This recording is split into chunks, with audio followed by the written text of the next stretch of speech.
নমস্কার, স্কিল বাংলা চ্যানেলে আপনাদের সকলকে স্বাগত জানাই। দেখবেন নেক্সট কিছুদিন বা কিছু মাস আমরা সকলেই খবর পাবো, দেখতে পাবো খবরে যে পাকিস্তানে আননোন গানম্যানের কাজকর্ম বেড়ে গেছে। আননোন গানম্যান কি করে আমরা সবাই জানি।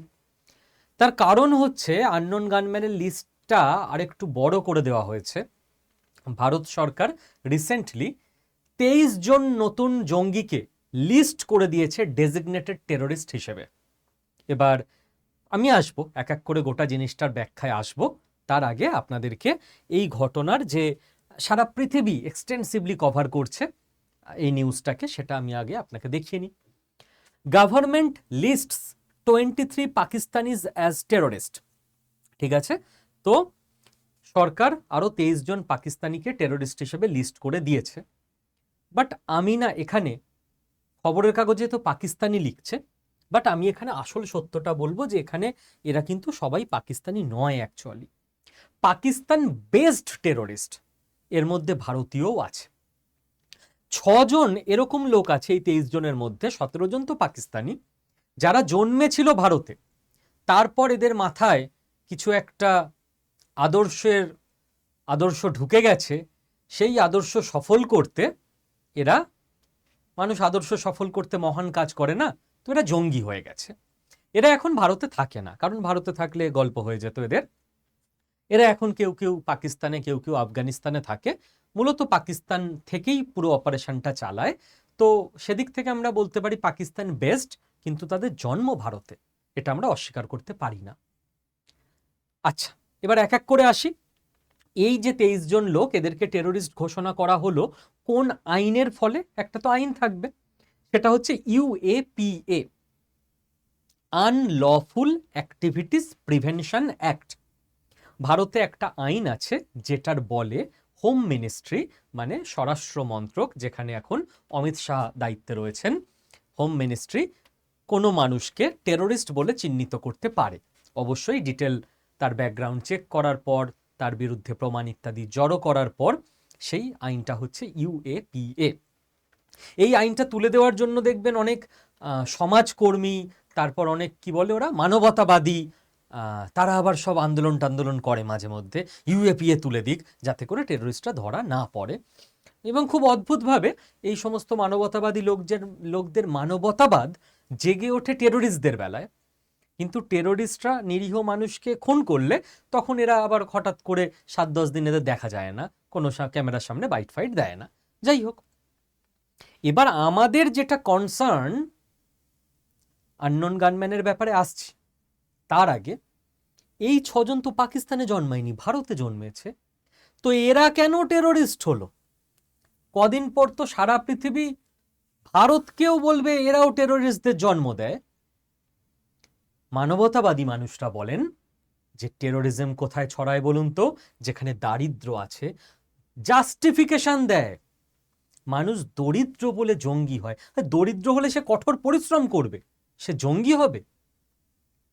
তারপর মানবতাবাদীরা এটাও জাস্টিফিকেশন দেয় যে আসলে এদের কাছে তো এডুকেশন পৌঁছায়নি, শিক্ষার অভাব, এই জন্য এরা জঙ্গি হয়ে গেছে। আচ্ছা, তাহলে আমার আপনার পূর্বপুরুষ যারা 3-4 প্রজন্ম আগে, বেশিরভাগ 99% ফ্যামিলিতে কেউই পড়াশোনা জানতেন না, তারা সবাই জঙ্গি হয়ে গেছিলেন?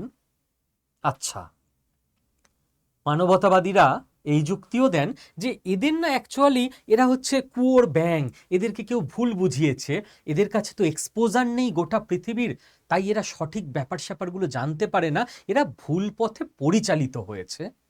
আচ্ছা, তো আমাদের ইন্টারনেট আসার আগে প্রত্যেকটা গ্রামে থাকা মানুষ, তারা হয়তো সারা জীবনে একবার বা দুবার বাইরে বেরিয়েছে কোথাও তীর্থ করতে, তাছাড়া ওই পাশের 5-10টা গ্রাম ছাড়া কোথাও কোনোদিন বেরোয়নি, এদেরও এক্সপোজার ছিল না, এরা সবাই জঙ্গি হয়ে গেছিল। আমি আপনাকে আরো দেখাচ্ছি। Bengaluru techie among 23 designated as terrorist by ministry of home affairs. একজন টেকি মানে টেকনোলজি নিয়ে পড়াশোনা করা এক্সপার্ট, এবং তিনি প্রতিষ্ঠিত, তাহলে তার দারিদ্র নেই? ইনি একজন টেকি। আমরা এর আগে গাড়ি বিস্ফোরণ কাণ্ডে দেখেছিলাম ডাক্তার, তাদের দারিদ্র নেই, তাই না? এডুকেশনের তো অভাব নেই, না হলে টেকি কি করে হলো, তারা ডাক্তার কি করে হলো, এবং এক্সপোজারেরও অভাব নেই। ব্যাঙ্গালোরে সে একটা বড় জায়গায় চাকরি বাকরি করছে, তাকে লোকে ভুল বুঝিয়ে দিল, দুধের শিশু। এইগুলো করে এই মানবতাবাদীরা চেষ্টা করে দেশের মানুষকে ভুল বুঝিয়ে রাখতে, যে আহাগো ওরা কিছু বোঝে না, ওরা ভুল করে জঙ্গি হয়ে গেল বাড়ি থেকে বেরিয়ে। না, কেন জঙ্গি হয়েছে, কোন আদর্শে জঙ্গি হয়েছে জানেন তো? আপনার কি মনে হয়? ভিডিওটা এখানেই পজ করুন না, পজ করে 2 লাইন লিখুন কমেন্টে যে আপনি জানেন কি না, এবং আপনার কি মনে হয়, দারিদ্র্যের জন্য, এডুকেশনের জন্য, এক্সপোজারের অভাবের জন্য? প্রমাণ তথ্য তো তার কথা বলছে না। তো ভারতকে এটা কন্ট্রোল করতে হবে, যেন তেন প্রকারেণ, নইলে আমার আপনার বাড়ির বাচ্চারা কোথায় ঘুরে বেড়াবে না আমাদের দেশে, যেখানে কিনা টেরোরিস্টরাও ঘুরে বেড়ায়। সেই সমাজ যদি আমরা আমাদের পরবর্তী প্রজন্মকে না দিয়ে যেতে চাই, তো আমাদের এখন থেকে সোচ্চার হতে হবে। এবার আসি আননোন গানম্যানের ক্ষেত্রে। আননোন গানম্যানের লিস্টটা একটু বড় করে দেওয়া হয়েছে। এই 23 জনকে যোগ করে টোটাল এখন 80 জনের লিস্ট ভারত সরকার পাবলিশ করেছে, যারা ভারতের দিক থেকে ডেজিগনেটেড টেরোরিস্ট। এরা সবাই মোটামুটি পাকিস্তান বেসড বা পাকিস্তানে থাকে। এরা ওখানে থেকে কি করে? ওখানে থেকে আরো ইয়াং ছেলে মেয়েকে রিক্রুট করে। রিক্রুটমেন্টের কোনো অভাব নেই, আমাদের দেশেই চাকরির অভাব, পাকিস্তানে অভাব নেই, জঙ্গি ইন্ডাস্ট্রি আছে। রিক্রুটমেন্টের পর ট্রেনিং দেয়, how to become a successful জঙ্গি। ট্রেনিং দেওয়ার পর এদেরকে আর্মস দিয়ে দেওয়া হয় হাতে। তো আর্মসেরও কোনো অভাব নেই, খালি খেতে পায় না মানুষগুলো পাকিস্তানে, সেটা আলাদা কথা, বাট অস্ত্র অনেক আছে ওদের কাছে। তারপর প্ল্যানিং করে, প্ল্যানিং করে নিজের দেশের বেটারমেন্ট কিছু করতে পারেনি ওরা, সেটা আলাদা কথা, বাট প্ল্যানিং কি করে, ভারতে কিভাবে এই নিউলি রিক্রুটেড ট্রেন্ড জঙ্গিগুলোকে আর্মস দিয়ে পাঠানো যাবে। তারপর লজিস্টিক্স সাপোর্ট দেয়। ভারতবর্ষ ঠিকঠাক সাপ্লাই চেন তৈরি করতে পারছে না নিজের সেমিকন্ডাক্টর ফুয়েলের জন্য, ওরা জঙ্গিদের সাপ্লাই চেন ঠিকভাবে তৈরি করে ফেলেছে। কোথা দিয়ে ঢুকবে, কোথায় গিয়ে থাকবে, কার থেকে গাড়িটা নিয়ে নেবে, ফেক আধার কার্ড কোথায় পাবে, যাতে ভারতে কোনো বিস্ফোরণ ঘটানো যায়। তো আননোন গানম্যানের এখন টার্গেট এই 80 জনকে খুঁজে খুঁজে পাকিস্তানে এলিমিনেট করে দেওয়া। ঠিক আছে, বাট এই 80 জন এলিমিনেট হয়ে যাবে আশা করা যায় খুব দ্রুত। এবার আমরা আমাদের দেশের অবস্থা বুঝলাম, আননোন গানম্যানের টার্গেট বুঝলাম, একটু জিওপলিটিক্যাল কমপ্লিকেশন বুঝে নিই। ভারতের বক্তব্য কি ছিল? রক্ত এবং জল একসঙ্গে বইতে পারে না, তার জন্য যতদিন না পাকিস্তান টেরোরিজম বন্ধ করবে, আমরা ইন্ডাস ওয়াটার ট্রিটি পুরোপুরি বন্ধ করে রেখে দিলাম। পাকিস্তানের এর পাল্টা রেসপন্স কি ছিল? আমরা খুব উদার ভালো মানুষ গো, আমরা সিন্ধু সভ্যতার মানুষ গো। জাস্ট 2 দিন আগে ভিডিও করে দিয়েছিলাম।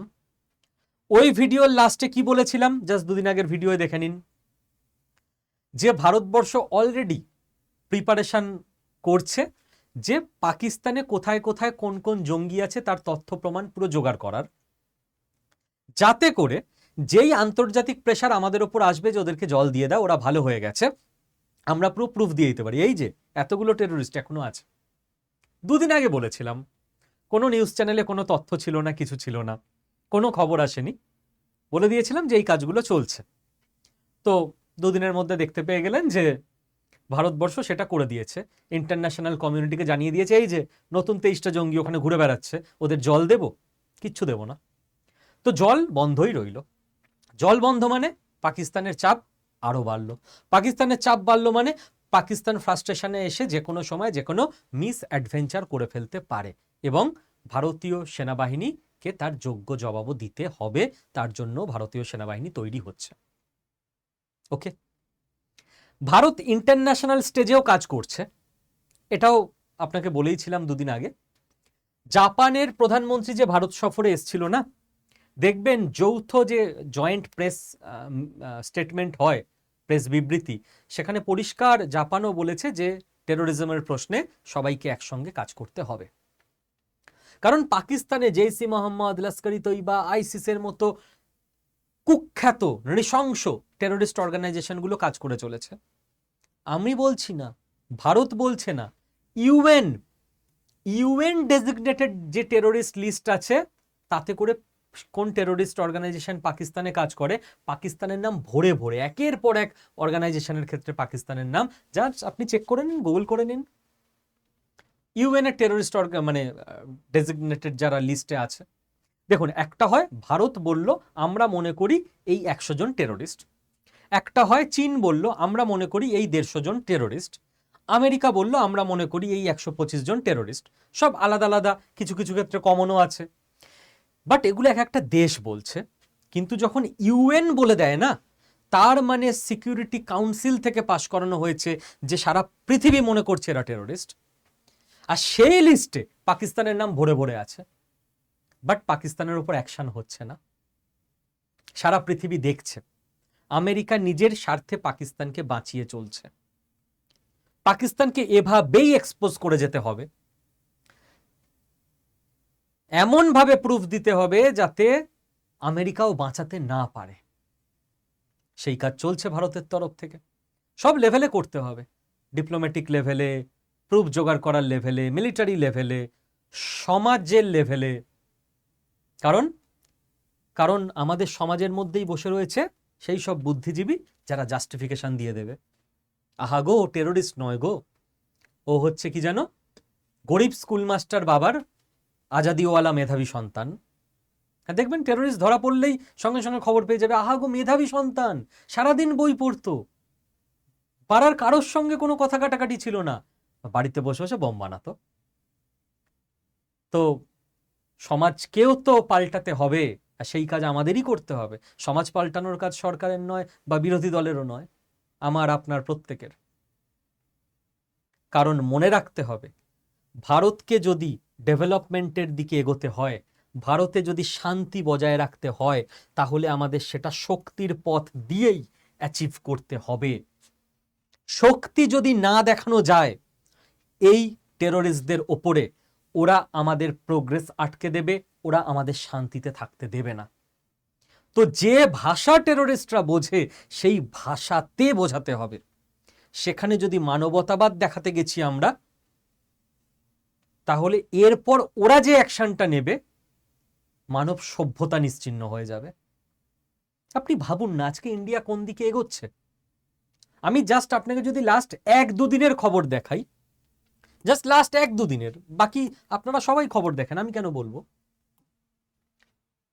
প্রধানমন্ত্রী কি উদ্বোধন করলেন সানন্দ, গুজরাটে, মাইক্রন টেকনোলজির সেমিকন্ডাক্টর প্ল্যান্ট। সেমিকন্ডাক্টর নাম শুনেছিলেন সত্যি করে বলুন তো 2-3 বছর আগে? 2-3 বছরে যে স্পিডে ভারত এগোচ্ছে, একের পর এক চিপ তৈরি, সেই চিপগুলোর বেটারমেন্ট, চিপগুলোর সাইজ ছোট করে আনা, কম দামে তৈরি করা, দেশের সায়েন্টিস্টদের এগিয়ে নিয়ে যাওয়া, বিদেশ থেকে ইনভেস্টমেন্ট নিয়ে আসা, যৌথ প্রোডাকশন, ডিজাইন থেকে শুরু করে ফ্যাব্রিক চুজ করা, আলাদা বিপ্লব ঘটছে না একটা সেমিকন্ডাক্টর টেকনোলজিতে? কারণ সেমিকন্ডাক্টর ছাড়া 5 বছর পর দুনিয়া চলবে না। ওই ক্যামেরা থেকে এই বোর্ড, এই মোবাইল ফোন থেকে শুরু করে ওই সিসিটিভি, প্রত্যেকটা চলতে গেলে আসলে দরকার হবে সেমিকন্ডাক্টর চিপ। ভারত এই লেভেলে প্রোগ্রেস করছে। যা চলছে আজকের দিনে ভারতের, এর ফল 1.5 থেকে 2 বছরের মধ্যে গ্রাউন্ড রিয়ালিটিতে আমরা সবাই দেখতে পাব। আপনি দেখুন তো, HPCL এর রাজস্থানে নতুন যে রিফাইনারি তৈরি, একটা নতুন রিফাইনারি মানে ভারতের ক্রুড অয়েল শোধনের ক্ষমতা কতটা বেড়ে যাওয়া। যত আমরা বেশি ক্রুড অয়েল শোধন করে পেট্রোল ডিজেল বানাতে পারবো, আমাদের নিজেদেরও সুবিধা, আমরা ওটাকে বিদেশে এক্সপোর্টও করতে পারবো। রাশিয়াকে আমরা পেট্রোল পাঠাচ্ছি এখন, কালকে শর্টস ভিডিও করে দিয়েছিলাম এই চ্যানেলে। এই লেভেলে প্রোগ্রেস, এটা তো রাতারাতি হয়নি, এটা লাস্ট 5 বছর 10 বছর ধরে, তার মানে বিশাল স্পিডে ডেডিকেশনের সঙ্গে একটা টিম তৈরি করছিল, তবে গিয়ে এটাকে উদ্বোধন করা গেল। একদিকে সেমিকন্ডাক্টর, একদিকে রিফাইনারি, আর একদিকে ট্যুরিজম থেকে শুরু করে টোটাল ট্রান্সপোর্ট। রাজস্থানের যোধপুরে নতুন এয়ারপোর্ট টার্মিনাল, এটাও উদ্বোধন হয়েছে যদি ভুল না করি কালকেই। যে কেবল দিল্লি, মুম্বাই, ব্যাঙ্গালোর, চেন্নাই এই 4-5টা শহর নয়, রাজস্থানেও চাই, প্রত্যেকটা জায়গা চাই। আমাদের পশ্চিমবঙ্গেও তো নতুন এয়ারপোর্ট ঘোষণা করা হয়েছে। আমি আন্তরিকভাবে মানে ব্যক্তিগতভাবে খুবই খুশি, আন্তরিক ধন্যবাদ জানাই সরকারকে, যাতে করে মোবিলিটি সহজ হয়, মানুষ এক জায়গা থেকে আরেক জায়গায় দ্রুত যেতে পারে। রাতারাতি তো হয়নি, তাহলে ইনভেস্টমেন্ট চলছিল, কাজ চলছিল, ফাইনাল হয়ে গেছে, ফিতে কাটা হলো বলে আপনারা জানতে পারলেন, আমরা জানতে পারলাম। আমার ব্যক্তিগতভাবে যেটা খুব ভাল লেগেছে, রাজস্থানী কালচার, মানে প্রত্যেকটা জায়গার যে ওই জায়গার কালচার, সেটাকে এয়ারপোর্টে ফুটিয়ে তোলা। খালি আমেরিকাকে কেন কপি করব আমরা, ইউরোপকে কেন কপি করব, আমাদের নিজস্ব সংস্কৃতি ওখানে আমরা ব্র্যান্ডিং করব। বাংলায় বাংলার সংস্কৃতি থাকবে, রাজস্থানে রাজস্থানের সংস্কৃতি। তো এই প্রোগ্রেস যদি আপনাকে চালাতে হয়, আপনাকে আগে নিশ্চিত করতে হবে না যে এই জঙ্গিগুলো যেন কোনোভাবে ইন্ডিয়াতে থ্রেট না হয়ে ওঠে। এই সেমিকন্ডাক্টর প্ল্যান্ট, এই রিফাইনারি, এই টার্মিনাল, এখানে যেন কোনোভাবে একটা বোম দিয়ে বাস্ট না করিয়ে দিতে পারে এরা, সেটা তো আগে নিশ্চিত করতে হবে। না হলে আপনি এত কিছু করছেন আর আপনার সিকিউরিটি আপনি ব্রিচ করে রেখে দিয়েছেন, তাহলে এগুলো কবে আছে আর কবে বোম হয়ে যাবে আমরা কেউই জানবো না। তো আমি আপনাদের প্রত্যেককে রিকোয়েস্ট করব যে এই ভিডিওটাকে দেশের স্বার্থে, কারণ অনেকেই ইউএপিএ আইন যাতে ব্যান করে দেওয়া হয়, যাতে তুলে নেওয়া হয়, যাতে স্বরাষ্ট্র মন্ত্রকের ক্ষমতা খর্ব করা হয়, সেই নিয়ে চিৎকার করতে থাকে। এই আইনটার ফলে যে আমরা 23 পিস বিষাক্ত কীট, মানুষ নয়, এদের ডেজিগনেটেড করতে পারলাম টেরোরিস্ট হিসেবে, সেইটা নিয়েও আমাদের সোচ্চার হওয়া উচিত, মানুষকে জানানো উচিত। না হলে সমাজ তৈরি হয় না। আপনি আজকে 5 জনকে এই ভিডিও পাঠাবেন, তারা দেখবে, আচ্ছা ইউএপিএ বিল দিয়ে তো ভারতের এটা ভালো হলো, তবে তারা কালকে চায়ের দোকানের আলোচনায়, ট্রেনের তর্কে, অফিসের আলোচনায় এটা বলতে পারবে। না হলে ওই চায়ের দোকানেই একজন বুদ্ধিজীবী এসে বসে থাকবে, বলবে জানিস ইউএপিএ কত খারাপ, আর 5 জন যারা থাকবে তারাও ভাববে হ্যাঁ তাই তো খারাপ, আমরা তো এর ভালো দিক কোনোদিন শুনিনি, তো এটা শোনানোর দায়িত্ব আপনাকে নিতে হবে, স্কিল বাংলা পরিবারকে নিতে হবে। আর লাস্ট আমি আরো একটা কথা বলে শেষ করি, এটার সঙ্গে কোনো লিঙ্ক নয়, তবু স্কিল বাংলায় আমাদের কাজ কি? বাংলার ছেলে মেয়েকে, মানুষজনকে চাকরির ব্যবস্থা করে দেওয়া। তো একটা ডিরেক্ট চাকরির খবর আমি দিয়ে দিচ্ছি, কারণ ব্যাকএন্ডে আমার টিমের সঙ্গে পশ্চিমবঙ্গের প্রচুর প্রাইভেট কোম্পানির এইচআরের মিটিং চলছে, যার যার সঙ্গে আমাদের মিটিং সাকসেসফুল হচ্ছে। আমরা একটাই কথা বলেছি, আমাদের আড্ডা 24/7, স্কিল বাংলার, এমপ্লয়মেন্ট বাংলার স্টুডেন্টদের, দর্শকদের পরিবারের যারা বেকার ছেলে মেয়ে আছে, তাদের যাতে চাকরির ব্যবস্থা করে দেওয়া যায়। এই চাকরির জন্য না তো সেই কোম্পানি, যাদের যাদের সঙ্গে আমাদের ডিল হবে, সবে তো শুরু, না তো সেই কোম্পানি 1 টাকা নেবে, না তো আমরা 1 টাকা নেব। দেখুন, আমাদের কাজ সরকারি চাকরির জন্য পড়ানো, আমার মূল কাজ। তো ওখানে আমরা ফিজ নিয়ে স্টুডেন্টদের পড়াই, এখানে কোনো কোর্সও করতে হবে না এই কোম্পানিতে চাকরির জন্য, কাউকে কোনো টাকাও দিতে হবে না, না আমাদের না ওই কোম্পানিকে। ঠিক আছে? যদি কখনো এরকম কিছু স্টুডেন্টদের থেকে আসে যে স্যার এইখানে চাকরির জন্য এই ট্রেনিংটা লাগছে, এটা কোথাও পাচ্ছি না, আপনারা করিয়ে দিন, তখনই আমরা সেই কোর্সটা এআই এর জন্য হোক, স্টক মার্কেটের জন্য হোক চালু করি। কারণ এআই না জানলে ছেলেমেয়েরা চাকরি পাচ্ছিল না কোথাও, তাই আমরা একটা সময় 4-5টা এআই এর কোর্সে 5-6 হাজার মানুষকে শিখিয়ে দিয়েছিলাম। আমি তো বলবো ওই ঝামেলা আমাদের ঘাড়ে না দিতে, অন্য বিভিন্ন জায়গা থেকে শিখে নিতে, কারণ আমাদের মেন কাজ সরকারি চাকরির জন্য পড়ানো। ঠিক আছে? এটায় কোনো কোর্স করতে হবে না, কিছুই না, ডিরেক্ট আমি আমাদের চ্যানেলের, স্কিল বাংলা চ্যানেলের যে পোস্ট সেকশন, সেই পোস্ট সেকশনে সব দিয়ে রেখেছি, আপনাদের দেখিয়ে দিচ্ছি। হ্যাঁ, আপনারা প্রত্যেকের সঙ্গে একটু শেয়ার করুন, কোনো বেকার ছেলেমেয়ের চাকরি পেয়ে গেলে ভালো লাগবে। ডেলি ভিডিও আপনারা এই ভিডিও সেকশনে পাবেন। অনেকে বলেন স্যার কালকে তো ভিডিও পাইনি, বাট আমি দেখি আর কালকে তো ভিডিও দিয়েছিলাম। তো এই ভিডিও সেকশনে এসে চেক করে নেবেন, এখানে ডেলি ভিডিওটা পেয়ে যাবেন। ওকে, এই শর্টস সেকশনে এসে চেক করে নেবেন, ছোট ছোট 3 মিনিটের ভিডিও এখানে মোটামুটি ডেলি আকারে পেয়ে যাবেন। আর এই পোস্ট সেকশনে আমি দিয়ে দিয়েছি, এখানে জেনারেলি আমি কোনো অ্যানাউন্সমেন্ট থাকলে করে দিই, এই চাকরিটার ব্যাপারে। কোম্পানি নেম অ্যাসাইনোপিডিয়া সার্ভিসেস, পুরো ক্লিয়ার করে আমি দিয়ে দিই, কারণ এখান থেকে আমারও কিছু পাওয়ার নেই, জাস্ট মানুষের ভালো হলে আমাদের মাধ্যমে সেটুকুই ভালো। HR name Rimpa ma'am, location, HR এর ফোন নাম্বার, দমদমে এটা কোম্পানিটা। পোস্ট একাডেমিক কন্টেন্ট রাইটার, লেখালেখির কাজ। আমাদের মধ্যে অনেকে আছে যারা হয়তো সেলস বা এই ধরনের কাজে স্বচ্ছন্দ নয়, একটু লেখালেখির কাজ পেলে ভালো লাগে, পড়াশোনার মধ্যে থাকতে চায়, তাদের জন্য এটা। আচ্ছা, ফিনান্স বা অ্যাকাউন্টিং এর যদি স্টুডেন্ট হয় তাহলে সে ফাইন্যান্স একাডেমিক রাইটারের পোস্ট পাবে, আর যদি নর্মাল কোনো কিছুর অনার্সের স্টুডেন্ট হয়, ইংরাজি বাংলা ইতিহাস যে কোনো কিছুর, তাহলে সে নর্মাল একাডেমিক কন্টেন্ট রাইটারের জন্য চাকরি পাবে। এলিজিবিলিটি নর্মাল একাডেমিক কন্টেন্ট রাইটারের জন্য যে কোনো শাখায় গ্র্যাজুয়েট হলেই হলো, ভালো লেখার এবং বলার স্কিল থাকতে হবে। লেখার কাজে আপনার লেখার স্কিল না থাকলে কি করে হবে। আর ফাইন্যান্স একাডেমিক রাইটার হলে তার অবশ্যই কমার্স ব্যাকগ্রাউন্ড হতে হবে এবং এক্সেল জানতে হবে। ঠিক আছে, এই হলো ব্যাপার। আর তো কিছু নেই। চ্যাট জিপিটি বা এআই দিয়ে লেখা যাবে না, কারণ এটা মেন লেখার কাজ, নিজেকে লিখতে হবে। স্যালারি স্টার্টিংয়ে এরা দিয়েছে নর্মাল কন্টেন্ট রাইটারদের জন্য 12,000, ফাইন্যান্সের জন্য 13,000, অল্প স্যালারি, খুবই অল্প। তো যারা কাছে পিঠের ছেলেমেয়ে বা কেরিয়ার স্টার্ট করছে, 6 মাসের অভিজ্ঞতার সার্টিফিকেট কোথাও দরকার, তাদের জন্য খুব ভালো। দূর থেকে এসে থেকে থাকা খাওয়া করে টাকা পয়সা কিছুই বাঁচবে না। হ্যাঁ, কেরিয়ার স্টার্ট হচ্ছে তাদের জন্য তো ঠিক আছে, কারণ তখন তাদের স্যালারির থেকে ওই 6 মাসের এক্সপিরিয়েন্স লেটারটা দরকার হয়, ওটা পেয়ে গেলে তারপর 13,000 থেকে 23,000, 33,000 সব জায়গায় যাওয়া যায়। আমরাও প্রথম দিকে যখন কেরিয়ার শুরু করেছি এইভাবেই করেছি। সিভি পাঠানোর জন্য এই মেল করতে হবে, ঠিক আছে।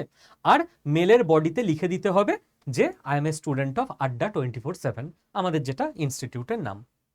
তো লিখে দিলেই হবে I M a student of আড্ডা 24/7 বা স্কিল বাংলা আড্ডা 24/7, তাহলে এইচআর বুঝে যাবেন যে আমাদের স্টুডেন্ট। এই তো ব্যাপার। কোনো কনফিউশন থাকলে ফোন নাম্বারও দেওয়া আছে, ফোন করে নিতে পারেন। তো অনেক কিছু নিয়ে আলোচনা হলো আজকের ভিডিওতে। বাকি আপনাদের রিকোয়েস্ট করব সবার কাছে এই ভিডিওটা পৌঁছে দেওয়ার জন্য। যারা নতুন তারা চ্যানেলটাকে সাবস্ক্রাইব করে নেবেন, কারণ বাংলা ভাষায় অথেন্টিক জিওপলিটিক্যাল আপডেট আপনি এই চ্যানেলেই পাবেন। অথেন্টিক, খারাপ লাগলো কি ভালো লাগলো জানি না, কারণ নিউজ পেপারে আছে 23 জন পাকিস্তানি জঙ্গি, আমি ওটা বলবো না, ওর মধ্যে 6 জন ভারতীয়। তো ভারতীয় হিসেবে খারাপ লাগলেও আমি ওই অথেন্টিক তথ্যটাই দেব। 17 জন পাকিস্তানি, 6 জন ভারতীয়, 23 জনই এখন পাকিস্তান বেস্ট। তো আপনার যদি এই রকম নিরপেক্ষ কথা শোনার ধক থাকে, সবার থাকে না, তাহলে আপনি স্কিল বাংলা চ্যানেলটাকে ফলো করতে পারেন। ভালো থাকবেন, থ্যাংক ইউ।